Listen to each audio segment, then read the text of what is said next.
Hello, I'm Heidi Oberreiter. I'm Program Director of the Didactic Program in Dietetics, better known as DPD, and I'd like to welcome you to our online nutrition and dietetics programs. You're being presented this video since you've indicated you'd like to become a registered dietitian nutritionist, or for short, RDN. So over the next few slides, I'd like to tell you about our programs so you'll know what to expect moving forward. So the Department of Food, Nutrition, Dietetics, and Health works with K-State Global Campus to provide 3 different online nutrition degrees. We have a bachelor's in nutrition and health, a bachelor's in dietetics, and a master's degree that's nutrition, dietetics, and sensory science. So I'd like to talk about the journey to become a dietitian, and I like to break it up into 3 phases. So earning this credential through K-State starts with phase 1, where you're a major in nutrition and health pre-dietetics. And it's then that you're taking your gen eds, your basic sciences, your introductory nutrition courses, and you're preparing to apply to the DPD. And to apply to the DPD, you need to have an overall GPA of 3.0, a B or better in select courses, and have gained some dietetics experience, either through volunteer work, paid work, or shadowing. Once you apply to the DPD and are accepted, you enter phase 2. And in phase 2, you're taking your advanced nutrition and foods courses. But at the same time, you're also working to prepare for the step that happens after graduation, and that's taking your supervised practice program or dietetic internship.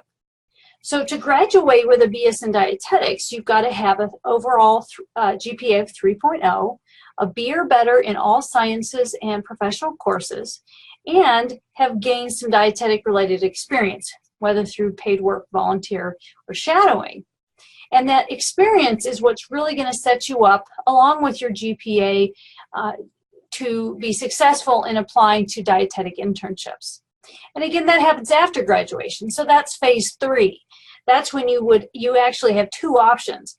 Most students want to complete that dietetic internship and go on to take the exam to earn the RDN credential.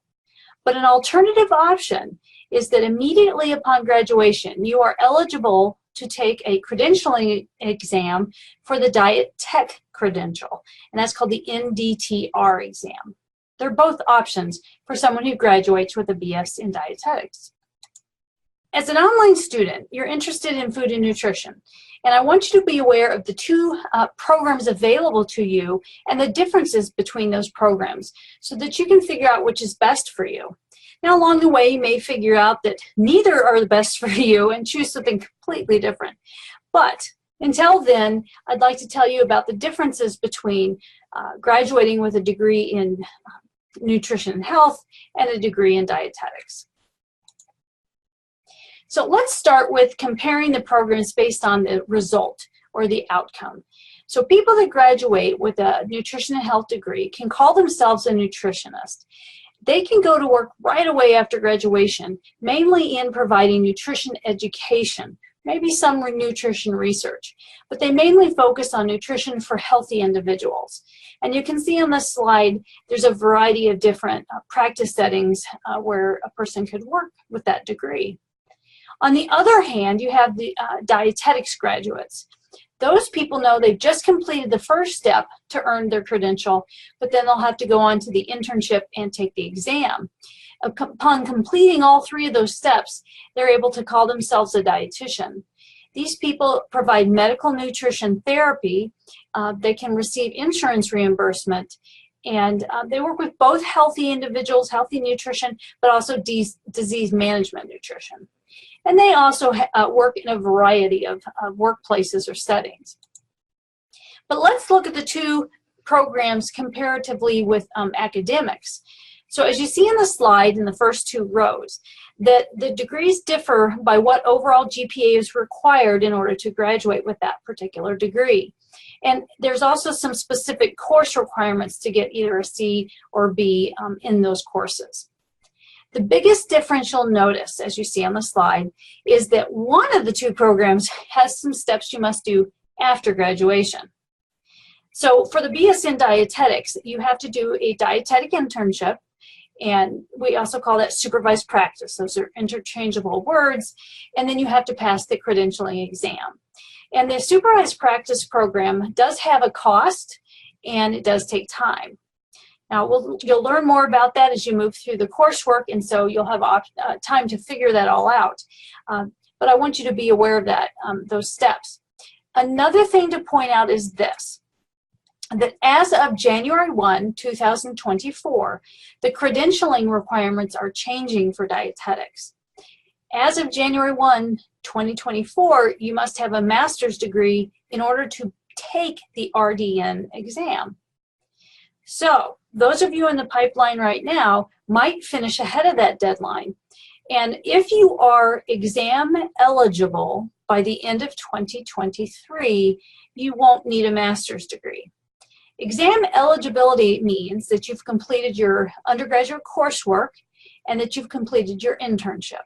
So if those two things are done by December 31st of 2023, you're good to go without a master's degree.